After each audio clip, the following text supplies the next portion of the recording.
Hello sa inyo mga kasari, magandang hapon po sa inyong lahat. So for today's video, ang i-share ko po sa inyo mga kasari ay another tips na naman po. Tips para madaming bumili po sa inyong sari-sari store. So ano nga ba itong mga pamamaraan na to para madaming bumili sa inyong tindahan? Kung kayo ay nangangamba, bakit kaya kokonti pa yung bumibili sa tindahan ko? Bakit kaya hindi dumadami yung bumibili sa tindahan ko? Ngayon guys, ang i-share ko sa inyo is kung paano dadami yung bumibili sa inyong sari-sari store. Tips para madaming bumili sa inyong tindahan.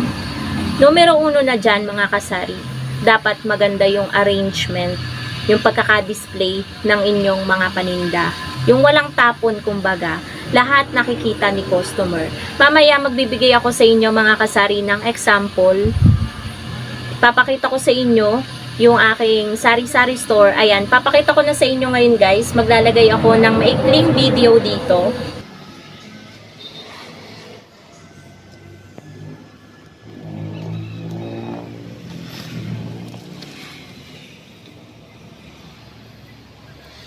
At ayan po mga kasari, yan po yung arrangement and display ng aking mga paninda dito sa aking tindahan.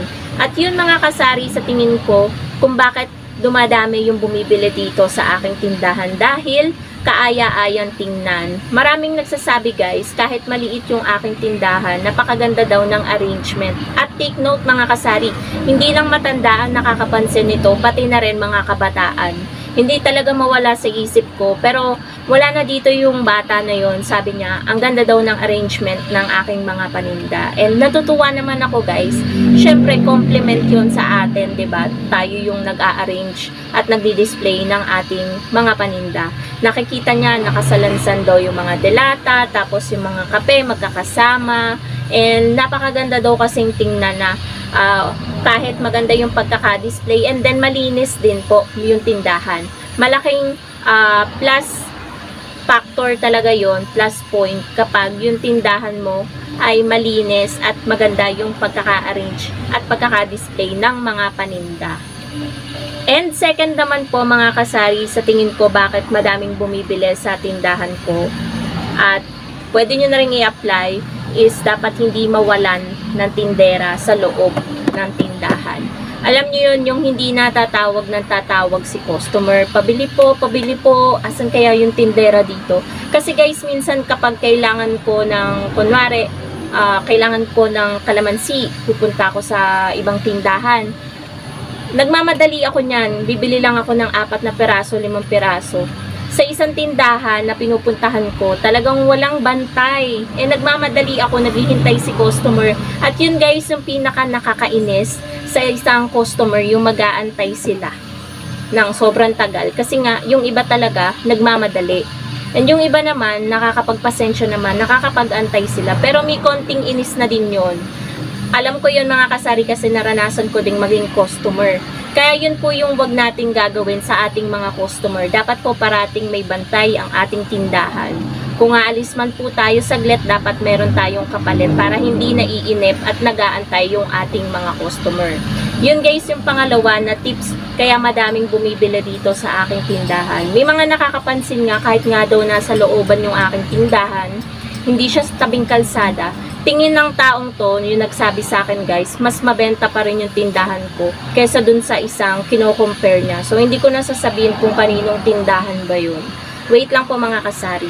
Para sa akin kasi mga kasari, attitude matters sa mga customer. Kaya lagi po dapat tayong nakangiti kapag merong bumibili po sa atin. Wag po natin ipapahalata sa kanila na talagang bad vibes tayo or maagang nasira yung araw natin, ganon. Wag natin silang pagbubuntunan ng init ng ulo. Pero minsan talaga, 'di ba? Hindi natin maiwasan, tao lang tayo. Talagang minsan mainit talaga yung ulo natin. Pero wag po natin silang always idadamay sa init ng ulo natin. So, ano pa ba ang i-share ko sa inyo guys? Biglang vlog kasi to kasi biglang pumasok sa isip ko. Why not i-share ko nga sa inyo kung bakit madaming bumibili dito sa aking tindahan.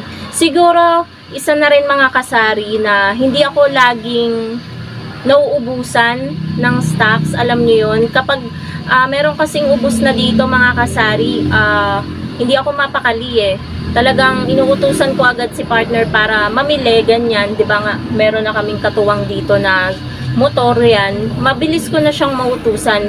Lalo nga minsan guys, kapag walang laman si GCash ko, si GCash namin, kailangan namin magpa-cash in. Nauutusan ko siya agad. So, yun yung kagandahan na may sariling sasakyan. And, ayun nga, siguro sa dami na rin ng mga paninda, ganyan, pumupunta dito si customer. Kasi, ayaw nila yung pupunta sila, tapos wala yung item. Talagang masasanay kasi sila na bibili sila sa ibang tindahan. Kaya, kapag may naubos po agad sa inyong tindahan at alam nyo pong mabenta yon, fast moving sa inyo, wag po kayong magpatagal talaga na hindi bilhin yon. Talagang bilhin po natin agad para si customer ay matuwa. At hindi, ay, wala na naman, kailan ka magkakaroon, bumili ka na kaya, ganun. May mga ganun kasing customer guys, napaka, parang mas maalam pa sa'yo. Naranasan ko yun, ay, kailan ka pa magkakaroon, ganyan. Eh, 'di ba minsan ang hirap namang mag-order, 'di ba mga kasari, lalo na kung yun pa lang yung ubos sa tindahan mo. Nakakahiya namang magpa-deliver, 'di ba? Mahal ang gasolina. Meron pa akong pahabol na tip sa inyo mga kasari para madaming bumili sa sari-sari store nyo or sa tindahan nyo. Yung physical appearance. Bilang isang tindera, dapat lagi pong malinis yung ating katawan. Syempre, nagtitinda po tayo ng pagkain, ng makakain sa ating sari-sari store. Dapat po malinis po yung ating mga kuko. Depende na lang po kung tayo po ay nagre-repack kasalukuyan ng uling. Syempre, madumi talaga, dudumi talaga yung kamay at kuko natin. Valid naman po yun. Pero, always po dapat nating i-check kung malinis po yung ating mga daliri, malinis po yung ating pangangatawan, laging nakapulbos ang ating mukha, gaya po ng mukha ko ngayon, ayan, nakapolvo at lipstick po ako. Always, kasi putlain po ako mga kasari. Ayan, minimake sure ko po na maayos yung aking physical appearance kapag ako po ay nagtitinda. Syempre po, mahalaga po yan as a sari-sari store owner na malinis po yung ating pangangatawan kapag tayo po ay nagtitinda. Ano pa ba ang i-share ko sa inyo? Bakit madaming bumibili sa tindahan ko? Siguro sa mura na rin yung paninda. Yun mga kasari. Murang paninda, tapos yung service natin sa kanila is mabilis. Yun. Unahin ko muna yung murang paninda. Alam na alam nyo yan guys para madaming bumili sa tindahan mo. Syempre, sino ba namang customer ang gustong bumili sa tindahan na mahal lahat ang paninda? Syempre, gusto natin mura ang paninda. Yung affordable and yung hindi naman palugi. And sino ba namang customer ang hindi gustong mabilis silang pagserbisyuhan, pagbentahan ng tindera, yung hindi na sila mag-wait, ganon. Hindi na sila mag-aantay ng matagal. Kasi ako guys, napakabilis ko talagang magtinda. Minsan nga si partner, kapag pinagmamasdan ko, kunwari naglalaba ko, siya nagtitinda. Ang bagal niyang magtinda, ang bagal niyang magsukli. Kaya minsan kahit naglalaba ko, ititigil ko yung paglalaba ko, tinutulungan ko siya. Yun, tinutulungan. Gano'n naman talaga kailangan talaga tulungan, lalo na kung may partner ka at ayun, may negosyo kayo, kailangan talaga na magtulungan kayong dalawa. And tips para madaming bumili sa tindahan mo, I think lagi ka dapat may panukli. Yun, danas ko yun mga kasari, dapat may lagi kang pamalit sa mga buo nilang pera. Kaya guys, hindi ako nagpapaubos dito Madalang din ako kapag di nagpapapalit. Yung papalitan ko, depende na lang kung nasa mood akong magpalit, papalitan ko yan. Pero kung bad mood ako, hindi ko yan papalitan. May times kasi guys na ganun ako. At meron din ako napapanood na vlogger na ganun din siya. Kaya wag nyo akong i-judge na, ano ba yan? Papapalit lang, ayaw palitan. Ang hirap kaya maghagilap mga kasari kapag naubusan tayo ng pamalit sa mga buong pera, lalo na kung bumibili sa atin. Pero kung nagpapapalit lang tapos hindi naman bibili, 'di ba? Bakit natin always papalitan kung makakaapekto siya sa tindahan natin, 'di ba? Kailangan din po nating mag-isip. And ano pa ba? Tips para madaming bumili sa tindahan mo. Wala kasi ako guys nakasulat. Title lang ng vlog, ayan walang nakasulat. And I think para madami yung pagbubukas at sara ng tindahan. Mahalaga yun guys Dito kasi sa area namin, syempre kapag nagbubukas ako, tinitingnan ko din yung mga kakompetensya kong tindahan, yung ibang tindahan dito. Sisilipin ko ganyan.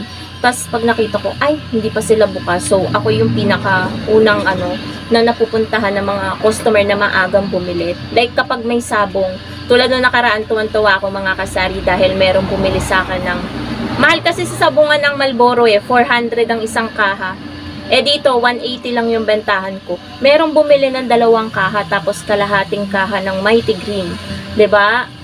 Yun yung buhay na mano ko, sila yung buhay na mano ko. Kaya tuwan-tuwa ako mga kasari kasi bihira lang ako makabenta talaga dito ng kaha-kaha na Marlboro. Stick lang kasi yung dito kapag Marlboro. Kasi nga, pricey ang Marlboro. Pero ang bentahan ko ng Marlboro is 9 pesos lang, hindi 10 pesos. Marami pa nga rin nagtataka ng mga customer, ay mura sa'yo ang Marlboro kasi sa iba, 10 pesos daw. So, ang Mighty, 8 pesos sa iba, sa akin 7 pesos lang. Kaya, maraming bumibili dito guys ng sigarilyo. Kaya yung price, nagmamatter din yan sa mga customer. So, I think mga kasari, yan yung mga tips na masishare ko sa inyo para madaming bumili sa tindahan nyo.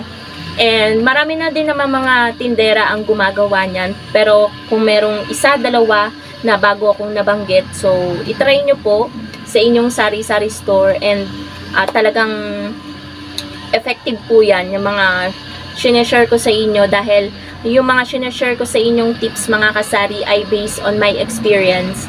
Ang tindahan ko po ay going 6 years na.